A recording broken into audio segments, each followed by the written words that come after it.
Welcome back, everyone, to Between the Lines. We are thrilled to kick off the second half of Season 3 with the highly anticipated conclusion of my interview with Felicia. But before we delve right in, let's take a moment to refresh our memories with a snippet from the tail end of Part 1. Trust me when I say you won't want to miss a single second of this fascinating conversation. All right. I'm feeling accomplished now. What are the benefits and challenges, for that matter, with self-publishing a book of poetry?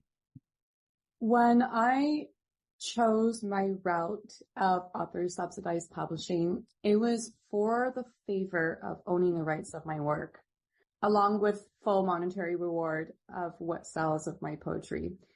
Whereas it's starting to sound like a city folk there. Yeah. Well, it means that normally from what I've heard from many people that have gone the traditional publishing route, they've lost their control over their own artistry, and suddenly the credit is going to the publishing agency. And I don't think that's fair for an artist, especially because art in itself is really hard to make it into the world as an artist to begin with. And I don't see there being a benefit from someone else owning the rights to my work and benefiting off of it when it's my vulnerability to begin with to share these pieces of my own that came from me, and suddenly having someone else get credited for it, even through monetary gain. So I feel I chose author subsidizing. Another challenge that would be for going the self-publishing route would obviously be the marketing aspect. With a traditional publishing industry, obviously there's a greater capacity. Sorry. That's okay. Of visibility, right? There's more visibility when you're going through traditional publishing, whereas with self-publishing, it's mainly on your own to make yourself be known in to whatever capacity you can reach. And so, for instance, with big retailer bookstores, they're not just going to automatically have your book in store, whereas traditional publishing is more accessible to do that. I have to do a great portion of work to get my book on the shelves of stores, which take a lot of time and effort. As those who are listening in that knows this complication would definitely feel that in depth themselves. And so I would say those are the challenges and the benefits of either or. But the main aspect as to why I chose to go the self-publishing route was because I want to own the rights of my work. I don't want my work to be stolen off of my heart, off of my soul. And it was greatly important to have full control over it. I can understand that. I don't know if this happens as much in poetry world, but with fiction and other memoirs and whatever, you send it into the publisher and we want this change, we want that change, we want this. At what point does that story stop being yours? Do you think that's a relevant statement with regards to poetry?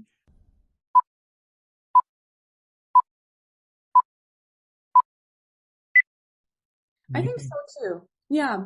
I mean, I've never encountered the process of traditional publishing with poetry works, but I think that stays true to all forms of writing when you're going through a traditional publishing route.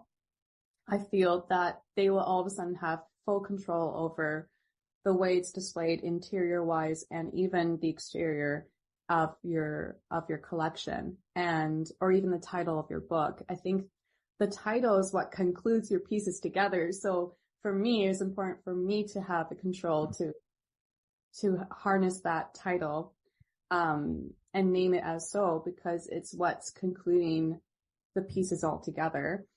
But, I absolutely agree with your perception about that. In season 2 of Between the Lines episode, I want to say 14 or 15, I interviewed Katie O'Connor, who is a romance novelist. And she handed her work over to a publishing firm who didn't like the main male character in the book, and certain he gets along with children, and and they demanded that she change this, and she said, no, you know what, I'm leaving you guys.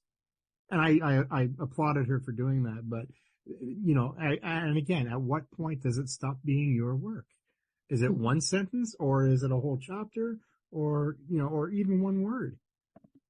Absolutely. Yeah. I mean, courageous for her on her end to have done that, because I think in our earlier years when we decided to become a writer, we really strive to going through the traditional publishing route. And she was there, but then to all of a sudden reject it, I think is a big courage, and applauding her as well, because that takes a lot of guts to do that. Absolutely. She deserves to really showcase her story in full of what comes out of her. And that's something that I feel that traditional publishing kind of neglects, is really having the author tell the full story. And that's the whole point of being an author and writers. It's coming from you. It's my story. My story. Hello. Yeah. No, that's really good. Thank you. Of writing, publishing, or marketing, which do you struggle with the most? And I think we've already touched on this a bit. Yes. Without a sweat, marketing. Absolutely.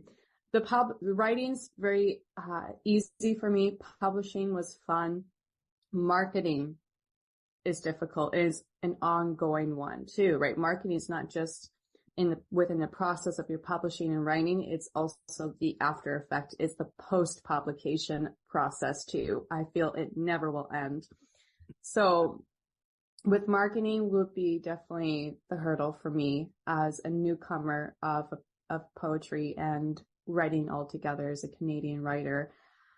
The market industry now is really hard to follow along with. It fluctuates so much. It's ever growing. And especially with platforms such as Instagram and other social media networks that takes a lead in marketing, it really alters the approach. Almost, I would say, in a month-to-month basis, it's always changing. And it's really hard to follow along on how to best market yourself through the means of those platforms. Especially as we were just talking about with traditional publishing, they have a greater capacity of visibility, which means that they have these partnerships with a lot of these marketing companies that are very well grounded and firm. So to make your way through that as this little thin snake slithering your way through it is really difficult. Yeah, marketing is really hard, especially with social media, but it's agonizing as it may seem. Social media now is a new marketing form. And I find it very difficult to make my way as visibly as I can with it, because then you get kind of consumed by it as well in the process of doing so. And I don't want that. I don't want to be attached to these devices. I want to be free as heck. So, also, with social media and using that as a marketing ploy, you're going to get almost instantaneous feedback, be it good or bad. And is that really the means by which you want to receive this? Right. That's a really good thing to bring up here. Yeah, I feel sometimes that the feedback you receive, you don't necessarily need in that moment. It doesn't actually belong to you. It belongs to the person that's speaking about those criticisms or those compliments. So that's a really good thing to bring out, because it can actually slow yourself down too with marketing and also creating more works of art, more works of poetry, I feel. So that's actually a really good thing to bring out. Very observant of you to go to that depth. I bring this up in almost every interview that I do with regards to social media, because a lot of people post freely their thoughts or their poetry or portions thereof of their story for people to make comments and whatnot. And or I submitted another content to another contest and I got my rejection letter, and they take it so personally. And I keep trying to remind them that, listen, just because they said not for us or whatever the rejection letter says, just keep in mind that that person who said not for us to, they might have had a bad day, or it triggered something in them, or it just didn't fit with whatever their publishing house or a contest is looking for. It's not a personal attack, but people have to take it personally. Absolutely.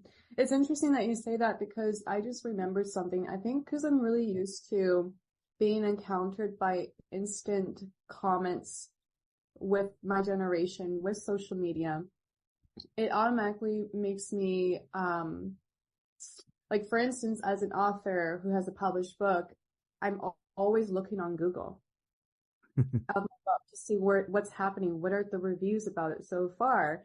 And then I read reviews of other authors that I know about. And when I read criticism of a favorite author of mine or something, I'm thinking, dang, like, I mean, that's a good point to bring up, but does that make me feel ever more unintelligent to the reasons as to why I love this author? Because maybe they're considered mediocre of writers. I don't know.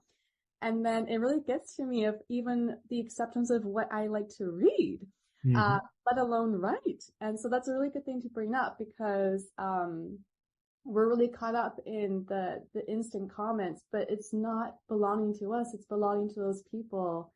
And, yeah, I love that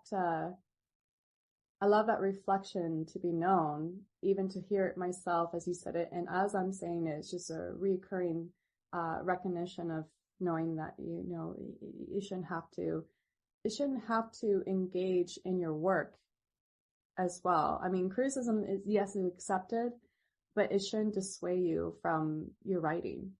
You should just continue writing. Is there any criticism, positive or negative, that is not beneficial to the writer?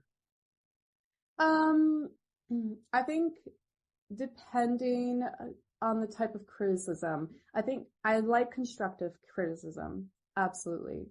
I love constructive criticism.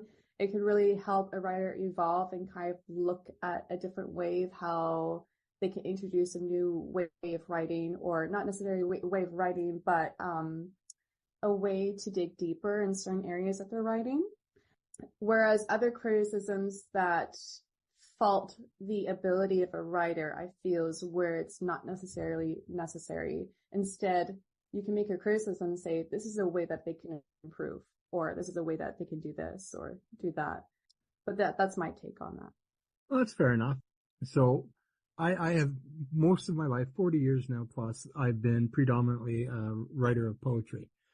In the last few years, since joining a couple of different writing groups on Facebook, and, you know, finding different contests, free contests, for example, what's it called now? Furious Fiction out of Australia. It was a flash fiction, 500 words, for 500 Australian dollars, but you have to write it in 55 hours. Oh. Okay.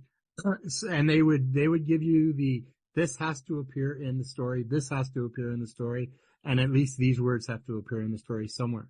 So they give you the parameters and then they send you on your way, and then you go to the website and the clock is ticking down. And so, I think I wrote a lot of good stories for that. And I did that for almost 2 years. And then that prompted me to start writing other stories on my own.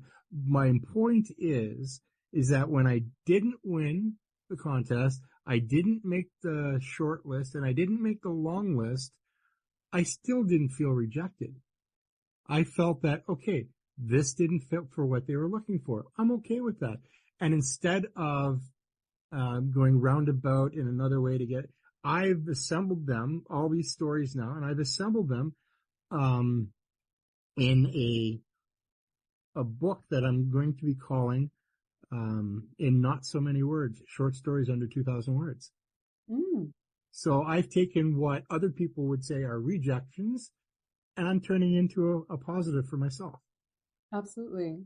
And we need that mentality as writers. Absolutely.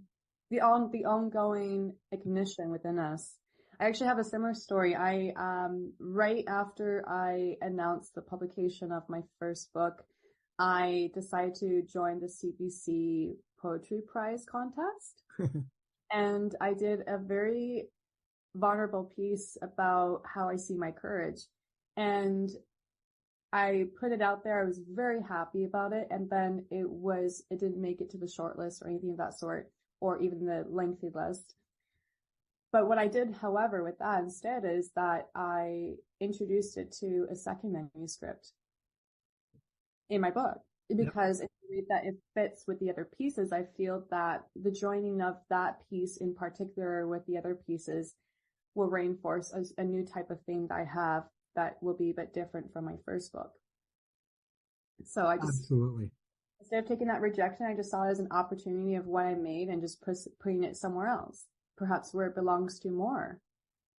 Perhaps. The other thing about the question with regards to criticism, negative or positive, is first and foremost, I don't care if people like or dislike what I've written, because that's just an opinion. That's theirs to own. What I'm after is, how did what you read of mine make you feel, make you think, make you respond? Those are the things that I'm after, and I think every writer is after. Absolutely. It's so interesting because there'll be some times where I feel that insecurity of not being that good of a writer compared to other type of writers I look up to. However, I'm always reminding myself by experience of people that are connected to my work of how important it is just to unleash myself. Mm-hmm. However that's portrayed in a writing form is meant to be, and I shouldn't have to compare myself to the voices of others, because we each have a different voice to share, and that's that. And that's another thing too, is because you know what? Nobody else might be able to say what you say about what you're saying than you, right? It's, you give that same thought process to somebody else, they're going to come up with something totally different. And that's what makes us as writers unique and important. Mm-hmm. Because we all have our own voice. We do. There's your object lesson for the day, folks.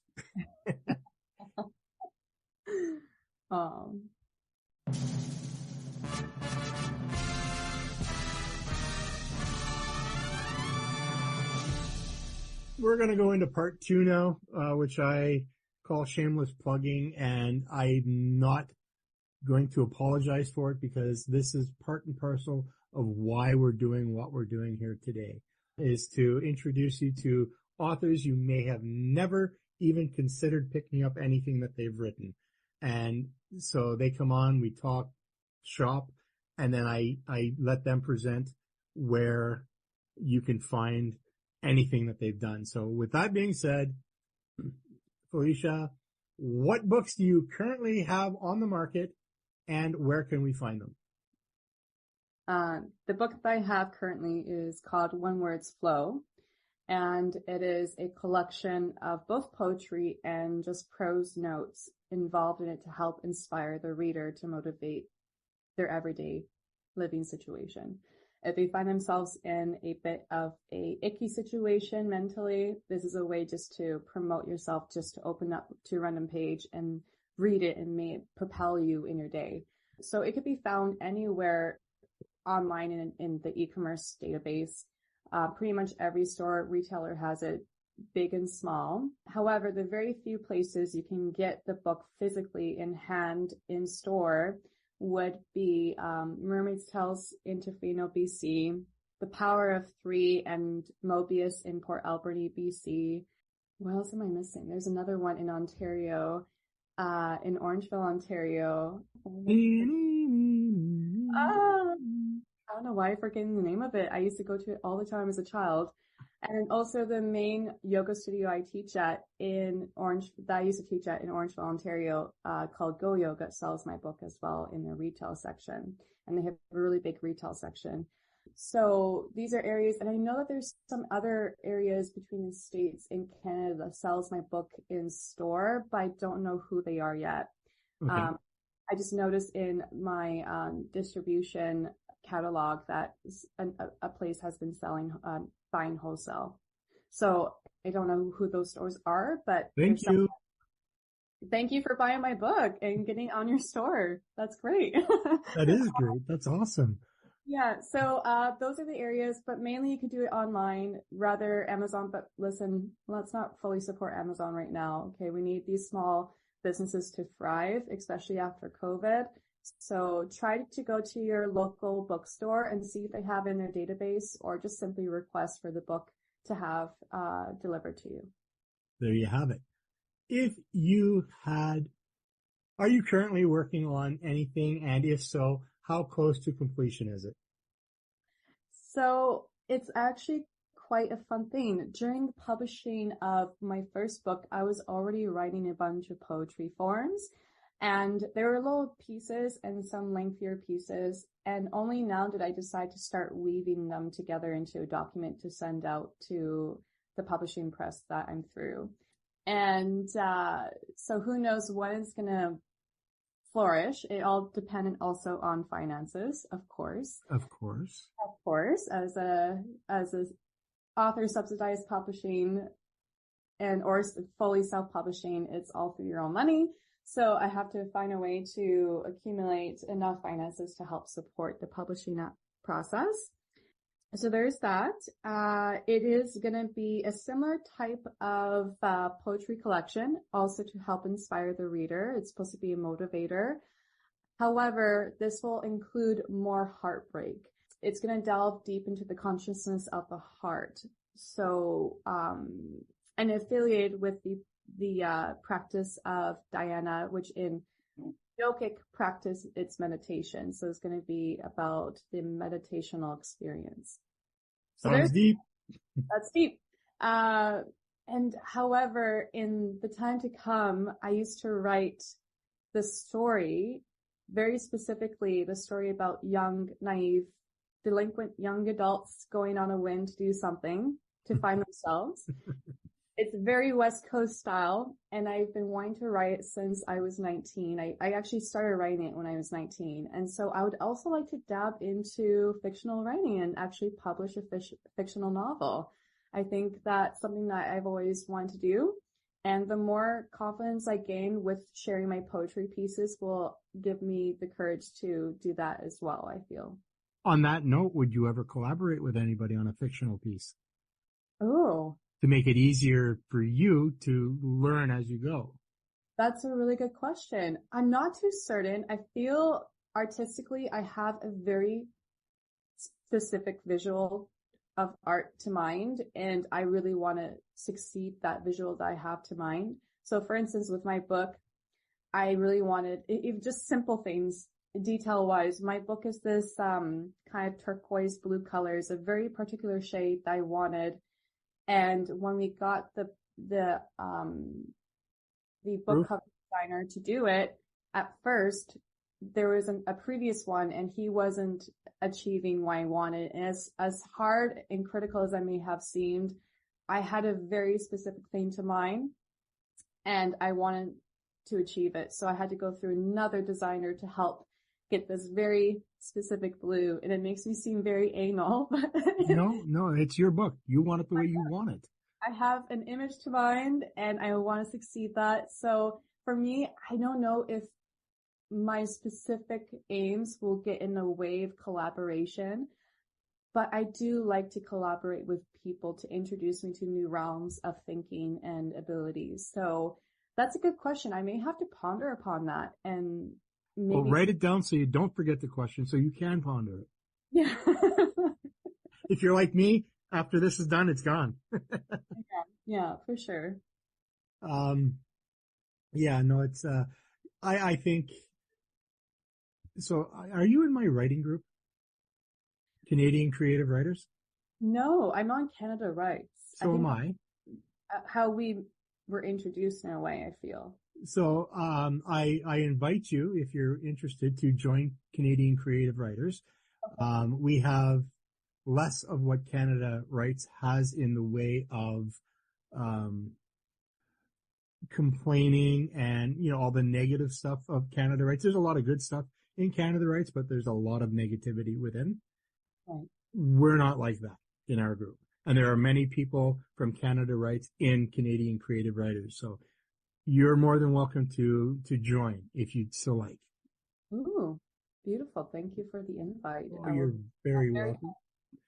It's a very relaxed, community.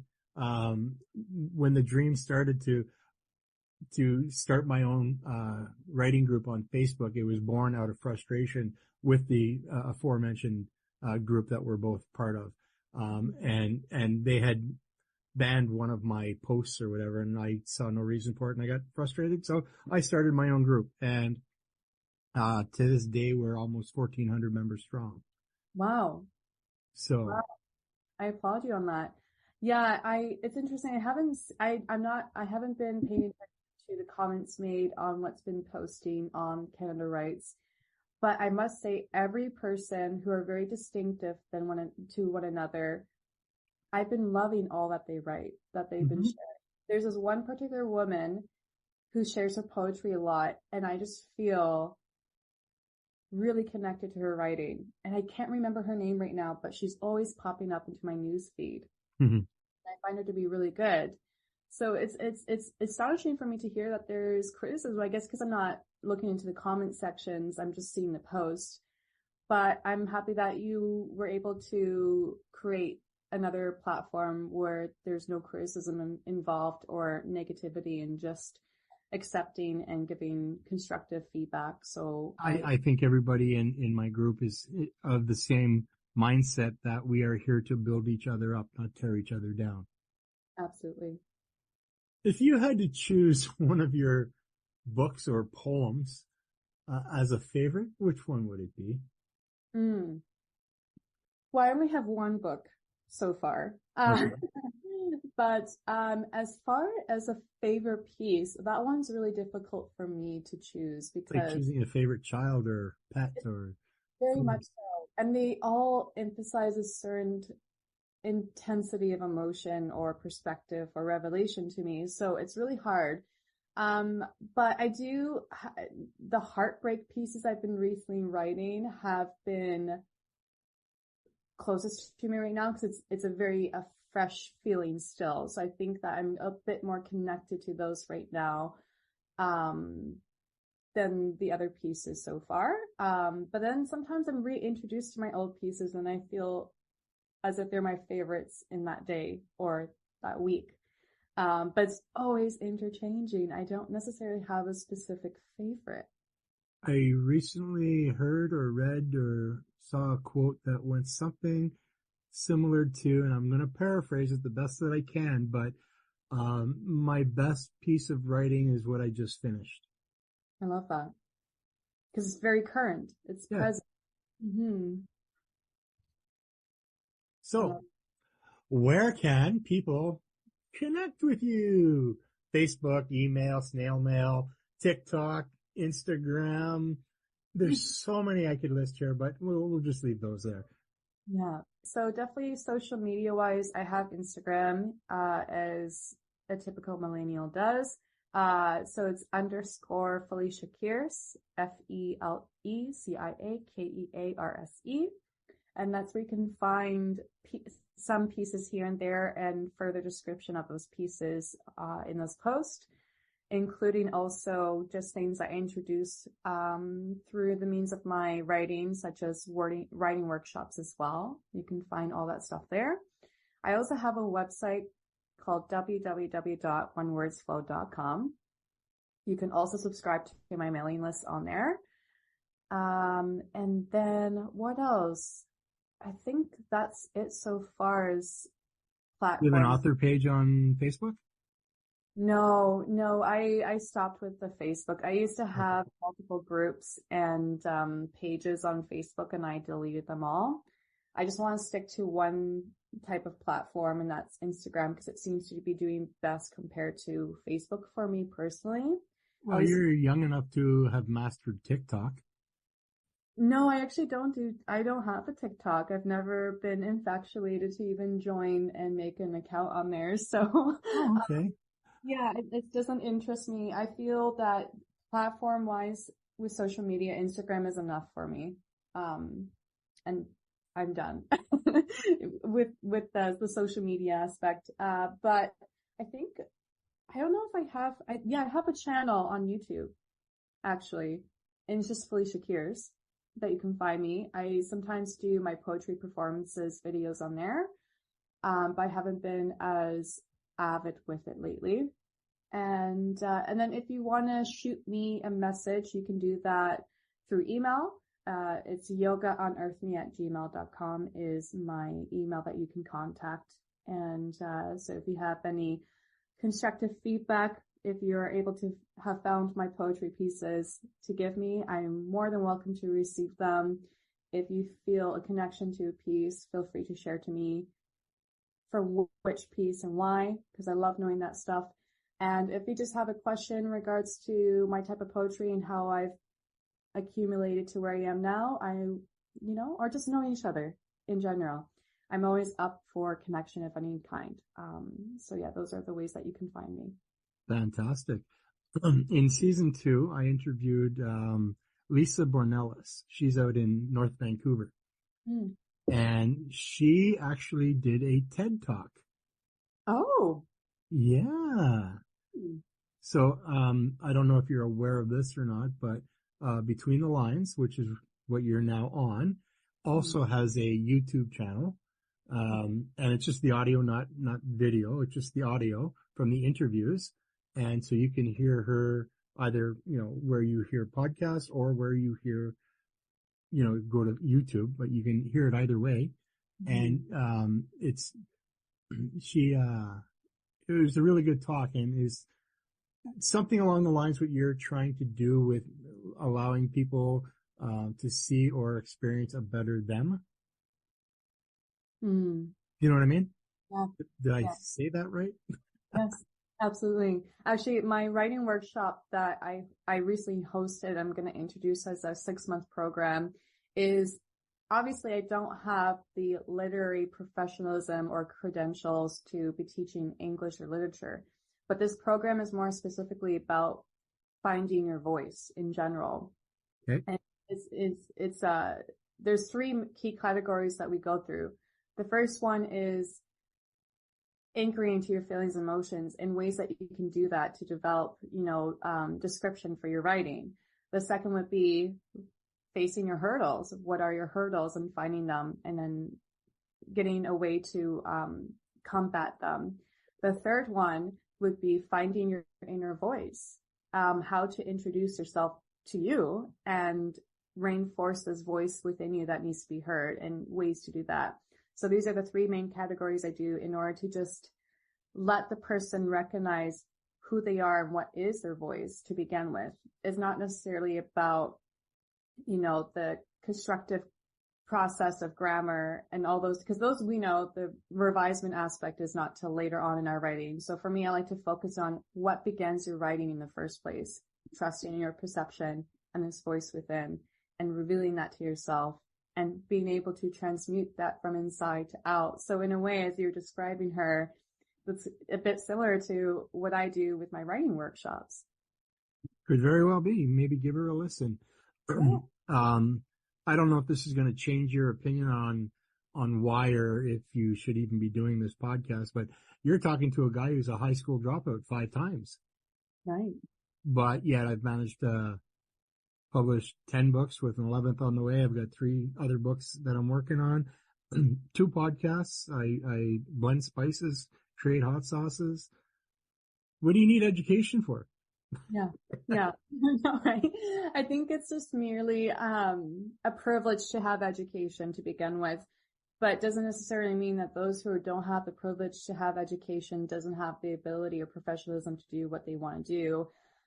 I remember I was watching this YouTube channel, this interview, and it was a up and coming actress, and she by no means entered into the acting world where I can see her becoming big in the future. I truly do. I feel like she's going to be an Oscar-winning performer in the industry, but she didn't begin by going to drama classes and then going to school for dramatic arts.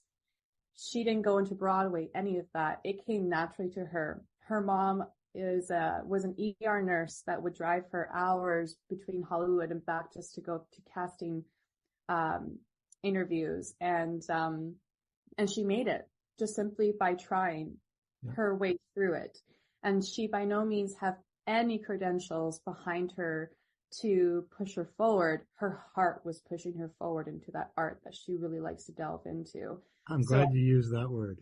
Yeah, I feel that the professionalism aspect comes with experience as well. So the more you write, such as yourself, Randy, where you've written 11 books and being able to bring this community together of writers, that is what's creating your professionalism, is the experience of doing that in itself.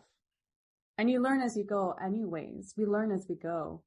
Absolutely. My grammar is way better than it was years ago. I think mine might be. I just can't see it. Right. Normally during question period, I ask the questions that we went over, and you selected or whatever, and there's always an 8th question that you don't know what's coming. And I didn't do it this time, but you just gave me an opportunity to think of that 8th question. And I'm going to ask you now before we get you to read another poem. And that question is, can the education system teach the heart of writing? Ooh. That's a really good question. I know. It's really hard for me to foresee how the institution is going to change. I feel that the institution of education has been the same for, I would say, 100 years. I would like to see it change to welcome the artistry of the heart. And I know that in some schooling systems, some boards do welcome in new programs such as mindfulness. I think that's a good beginning to start with. So maybe there could be potential for it to delve a bit deeper into the heart of the subject. It's really hard to determine what the life is going to be like in the future. Heck, I don't even know what I'm going to do the next day. I don't know where I'm going to be. Let's just finish this interview first before you start thinking about that. Yes. But I do know that certain types of new programs with schooling that is definitely implemented in other countries are welcoming more different ways of approaching a child with education. So I know that in Costa Rica they have some, and I know that in certain European countries they have these school programs that are more delving into, firstly, hands-on things. So learning more about gardening and farming, and being outdoors and knowing more about the ecosystem, but more in a physical sense. And I do know that they're introducing, we grew up with the grading system, and in these new school sectors, they're not doing a grading system per se, because they believe psychologically it actually trumps the child from having the courage to keep on trying and trying to develop themselves in a grander way. So I feel it's hard because I can't really foresee the future. I'm not a seer quite yet. But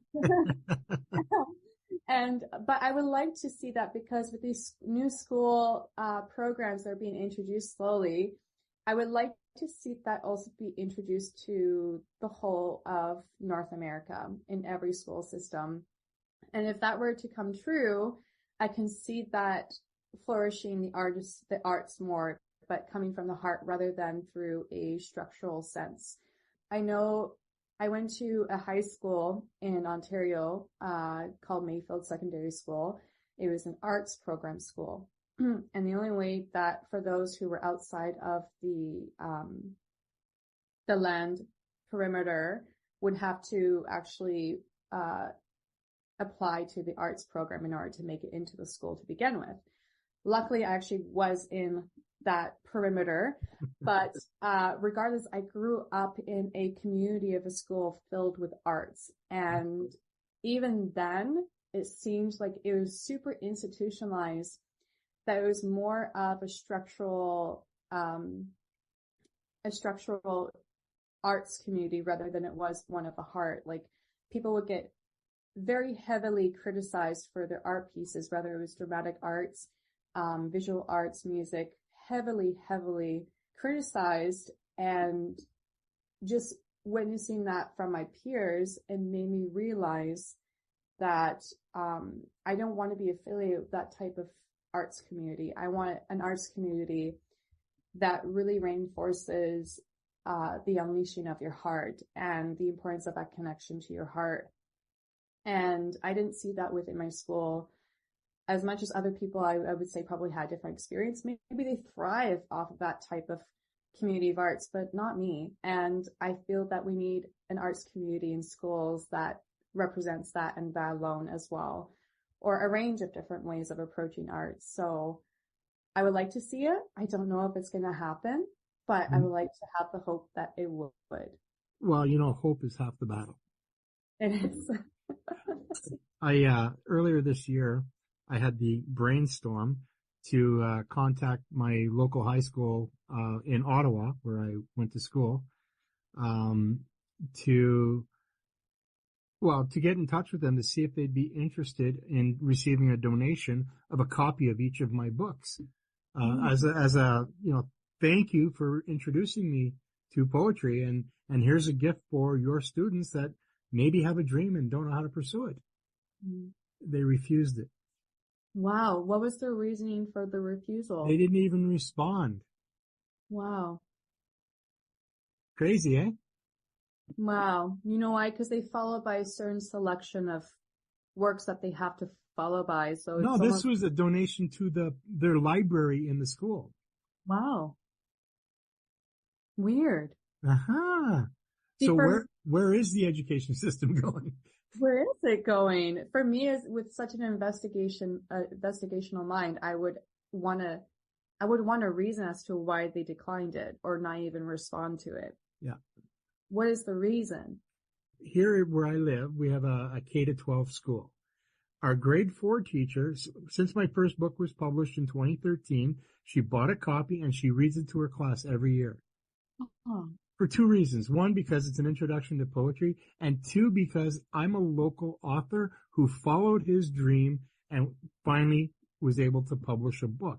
And she wants to get it through to these children's minds that, you know what, if you have it in you to dream, you have it in you to succeed. Mm-hmm.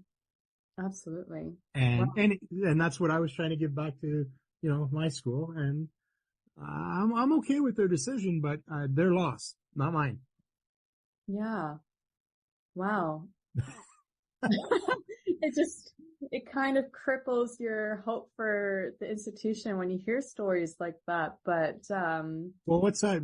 Giving back or paying for, moving it forward or whatever? Those little cliches, right? Like, you want to give back to, your roots. That's all I was trying to do. I wasn't trying to sell them anything. Yeah. Anyway, enough about me. Can you share one final poem with us? Sure. So this one I would consider to be more of a quote, but it's rhythmic in a way that it could be pointed as poetry. So this is about, again, courage. This was about, as we're speaking about courage, this is about courage. Again, it's keying out to every subject that we're talking prior. So this was about at times when you feel yourself kind of stumbled by something in life or feeling not big enough to do something, this was a reminder for myself to feel grand and big in any way that I can and know that I have the opportunity to do so, as long as I actually have the courage in my heart to do it. So this is also a very short piece. It's meant to be a motivational quote, but again, rhythmic in a way where it could be considered poetry. Stand firmly on where your roots stake deeply in. Have the weight of your aim sink them deeper.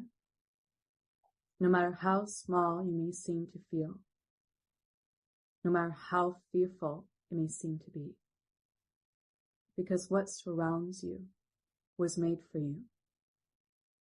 you to stand firmly with. Yet again, we go deep. Well, what's been the feedback with regards to that poem?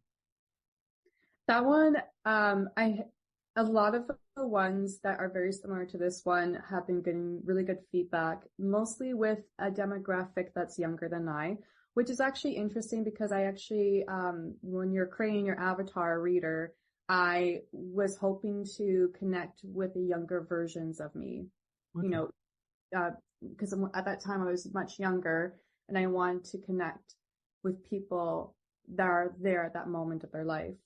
And it happens to be a younger age. So I want to reach into the hearts of those type of individuals. And I've been getting really good response to that type of demographic. Most of them are kind of young gals just trying to backpack their way between the borders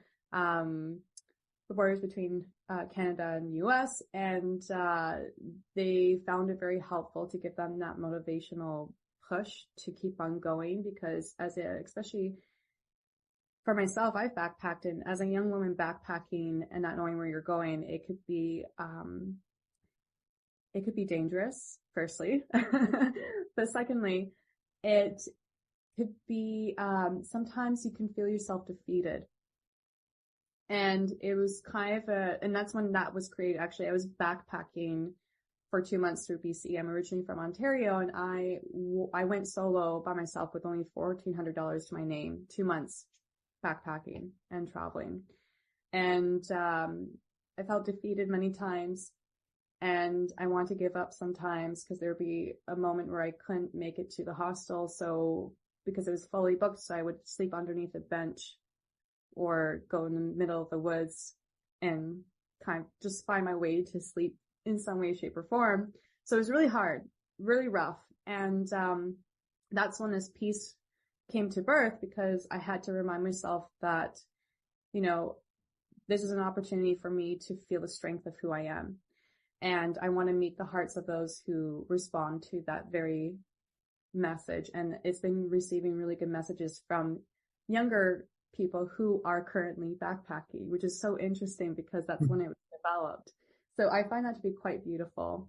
But also, actually, what's interesting is that it seems the demographic that's feeling really called is not only the youth, but also middle-aged women, believe it or not. So it seems to be those two types of demographics are the main readers of my book. Wonderful. And who can understand middle-aged women? Really? I mean, I'm kidding. I happen to know and be friends with a lot of them. So I do have another question for you, actually, if you don't mind. Absolutely. Earlier, I asked you, who do you write for? Mm-hmm. Now, that I wanted to ask this then, but I'm going to ask it now, though, is what do you write for? What do I write for? Do you write for fame? Do you write for success? Or do you write for just to get it out of you? Or do you know what I mean? Yeah. I more of a unleash for myself, because, and I always say unleash because I feel it's the best descriptive word to use for myself, but especially with One Word's Flow, all those pieces I wrote were between the years of 2016 to 2020. So there are times of things I went through, and I want to write down for myself to see and motivate myself to go through those processes, those really icky moments. And so that's what I was writing for. I was writing for a way for me to keep going. I was writing for myself to motivate, to have the strength to persevere. So a lot of it is about resiliency and perseverance, and then mainly of trust. Trust to let go and surrender to these moments and go forward. And to see that more tangibly in words, for me, helps me to look back on those and continue on with that motion. It wasn't until, obviously, the more I started sharing my pieces that I began to just decide to put those page to page into a book to help motivate the readers in the same way, whoever it is that connects with them. Absolutely. That's, by the way, you just gave me a title for your next book. Oh, yeah? Yeah. A Woman Unleashed. A Woman Unleashed. I like that. Well, you've used unleashed 3 times now in our conversation. For some reason, it keeps feeling like I need to say it. Well, and maybe this was the reason why. There we go. Write that down too. And in closing, what would you tell anyone who might be too afraid to take the chance on being published, whether self or traditional? I would first ask them, where is their fear stemming from? And if their belief is truly supporting that fear. If you were to think of the core of yourself, the core belief within yourself, is it truly supporting that fear? I would first ask them a question. And I say this because I'm a Gemini, so I always ask questions. I'm very... How much of a Gemini are you? My sun is Gemini and my rising is Gemini. So I'm a Gemini. You're a Gemini. But you know what's interesting is that a lot of writers and therapists and also dramatic arts happen to be a lot of Geminis. Well, Clint Eastwood is. Oh, he is? Oh, he's a great, yeah, okay. And actually, Clint Eastwood and I share the same birthday. Oh, wow. Okay. Marilyn Monroe and myself share the same birthday, so. Well, it's not the same day as mine then. No. That's fantastic. Yeah, so I'm very inquisitive, so I would ask them a question first. If they were here in person with me, I would ask them that question. Then I would share that the importance of bringing art and poetry into such a public direction is to birth this intimate connection from those near and far, from young to age.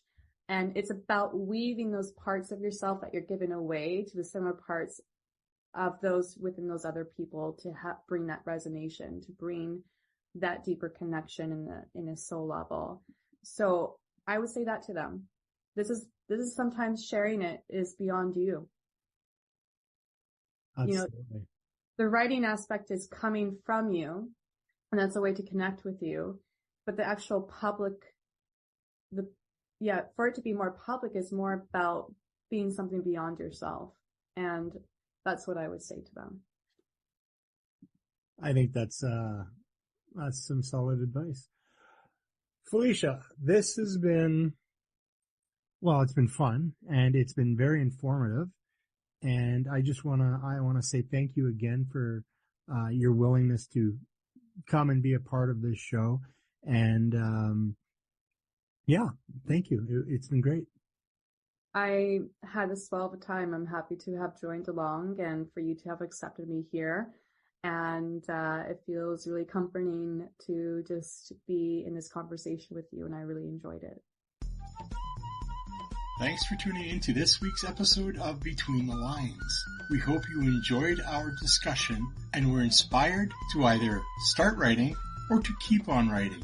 If you have any comments, questions, or suggestions for future episodes or guests, you can reach out to us by sending an email to randy.btlpodcast@gmail.com.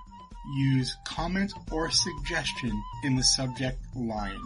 For a copy of the transcript of this or any other episode, just send us an email using transcript as the subject line and indicate which season and episode you would like a transcript for. Visit my website, therandylacey.ca, where you can purchase one of my books, read my blog, and yes, even hear every episode of this podcast. If you have enjoyed what you've heard and would like to hear more, click the Buy Me a Coffee button at the top right corner of the page to help cover the costs associated with keeping this show available to you. If you're ever feeling overwhelmed by the many lines in your life, take a deep breath and remember the wise words of Winnie the Pooh. Sometimes the smallest things take up the most room in your heart. Until next time, keep on keeping between the lines.